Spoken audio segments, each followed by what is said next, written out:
ഭയന്ന് പാകിസ്ഥാൻ അതിർത്തിക്ക് സമീപം ഇന്ത്യൻ വ്യോമസേന സൈനിക അഭ്യാസം നടത്താൻ ഒരുങ്ങുകയാണ്. ഇറാൻ അതിർത്തിയിലും അഫ്ഗാൻ മണ്ണിലും ഒരേ സമയം വെല്ലുവിളികൾ നേരിടുന്ന പാകിസ്ഥാൻ സൈന്യത്തിന് മേൽ ഇന്ത്യയുടെ ഈ അപ്രതീക്ഷിത നോട്ടം പ്രഖ്യാപനം ഒരു ഇരുട്ടടിയായി മാറുകയാണ്. ലോകമൊരു സാമ്പത്തിക സുനാമിയെ ഭയപ്പെടുമ്പോൾ സ്വന്തം അതിർത്തികൾ ഭദ്രമാണെന്നും ഏത് ഏകോപനത്തിനും രാജ്യം സജ്ജമാണെന്നും പ്രഖ്യാപിക്കുന്ന ഇന്ത്യയുടെ ഈ നീക്കം അന്താരാഷ്ട്ര തലത്തിൽ തന്നെ ശ്രദ്ധാകേന്ദ്രമാവുകയാണ്. മാർച്ച് 5 മുതൽ 12 വരെ രാജസ്ഥാൻ സിന്ധ് അതിർത്തി മേഖലകളിൽ ഇന്ത്യ ഏർപ്പെടുത്തിയിരിക്കുന്ന വ്യോമ നിയന്ത്രണം കേവലം ഒരു സാങ്കേതിക നടപടിയല്ല, മറിച്ച് ഇന്ത്യയുടെ പ്രതിരോധ കരുത്തിന്റെ വിളംബരം കൂടിയാണ്. നോട്ടീസ് ടു എയർമെൻ പ്രകാരം സിവിലിയൻ വിമാനങ്ങൾക്ക് വിലക്ക് ഏർപ്പെടുത്തിയിരിക്കുന്ന ഈ പ്രദേശം പാകിസ്ഥാനുമായുള്ള അതിർത്തി പങ്കിടുന്ന അതീവ തന്ത്രപ്രധാനമായ ഇടമാണ്.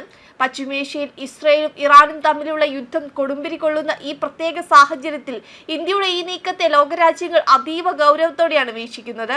അത്യാധുനിക യുദ്ധവിമാനങ്ങളായ റഫേലും സുഖോയും ഉൾപ്പെടുന്ന വ്യോമാഭ്യാസങ്ങൾ ലക്ഷ്യം വെക്കുന്നത് അതിർത്തിയിലെ ഏത് വെല്ലുവിളിയെയും നിമിഷങ്ങൾക്കുള്ളിൽ നേരിടാനുള്ള ഇന്ത്യയുടെ സജ്ജീകരണമാണ്. മേഖലയിലെ അസ്ഥിരത പ്രയോജനപ്പെടുത്തി അയൽ രാജ്യങ്ങളിൽ നിന്നുള്ള പ്രകോപനങ്ങൾ ഉണ്ടാകാനുള്ള സാധ്യത മുൻകൂട്ടി കണ്ടാണ് രാജ്യാന്തര അതിർത്തിയോട് ചേർന്നുള്ള ഈ വ്യോമ നിയന്ത്രണം. മാർച്ച് 5 മുതൽ 12 വരെ നിലവിൽ വരുന്ന ഈ നോട്ടീസ് ടു എയർമെൻ ഉത്തരവ് കേവലം ഒരു സാങ്കേതിക നടപടി മാത്രമല്ല, പാകിസ്ഥാൻ അതിർത്തിയോട് ചേർന്നുള്ള ഈ മേഖലയിൽ ഇന്ത്യൻ വ്യോമസേനയുടെ പരീക്ഷണങ്ങളും അഭ്യാസങ്ങളും നടക്കുമ്പോൾ അയൽ രാജ്യങ്ങളിൽ നിന്നുള്ള നിരീക്ഷണങ്ങൾ ഒഴിവാക്കാനും ഈ നിയന്ത്രണം സഹായിക്കും. സാധാരണയായി ഇത്തരം സാഹചര്യങ്ങളിൽ ഇന്ത്യയുടെ അത്യാധുനിക യുദ്ധവിമാനങ്ങളായ റഫേൽ, സുഖോയ് 30 MKI എന്നിവ ഉൾപ്പെടുന്ന വലിയ തോതിലുള്ള യുദ്ധ അഭ്യാസങ്ങളാണ് നടക്കാറുള്ളത്.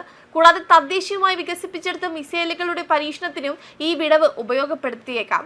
ഈ ദിവസങ്ങളിൽ വിദേശ രാജ്യങ്ങളിലേക്കും തിരിച്ചുമുള്ള അന്താരാഷ്ട്ര വിമാനങ്ങൾ റൂട്ട് മാറ്റിയോ നിശ്ചിത ഉയരപരിധിക്ക് പറത്തിയോ സഞ്ചരിക്കേണ്ടി വരും. ഇത് വിമാന കമ്പനികൾക്ക് അധിക ഇന്ധന ചെലവും യാത്രാ സമയത്തിൽ മാറ്റവും വരുത്തുമെങ്കിലും രാജ്യത്തിന്റെ സുരക്ഷാ താൽപര്യങ്ങൾക്കാണ് ഇവിടെ മുൻഗണന.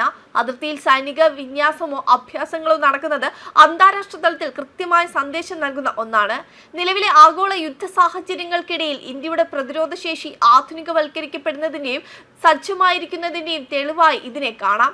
ഇറാന്റെ പരമോന്നത നേതാവ് ആയത്തുള്ള അലി ഖമേനിയുടെ അപ്രതീക്ഷിത മരണം ആഗോളതലത്തിൽ ഞെട്ടലുണ്ടാക്കുമ്പോൾ ന്യൂഡൽഹിയുടെ നയതന്ത്ര കാര്യങ്ങളിൽ ചർച്ചയാകുന്നത് ഖമേനി ഇന്ത്യക്കായിരുന്നു എന്ന ചോദ്യമാണ്.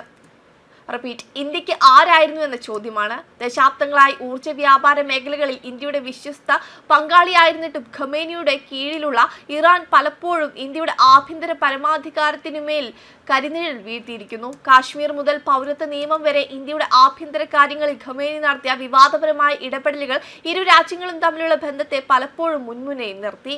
ഒരു യുഗം അവസാനിക്കുമ്പോൾ സൗഹൃദത്തിനും നയതന്ത്ര പോരാട്ടങ്ങൾക്കുമിടയിൽ ഖമേനി ബാക്കിവെച്ച ആ സങ്കീർണമായ രാഷ്ട്രീയ ബന്ധത്തെക്കുറിച്ച് ഒരു പുനർചിന്ത ആവശ്യമായിരുന്നു. വെബ് ഡെസ്ക് കർമ്മ ന്യൂസ്.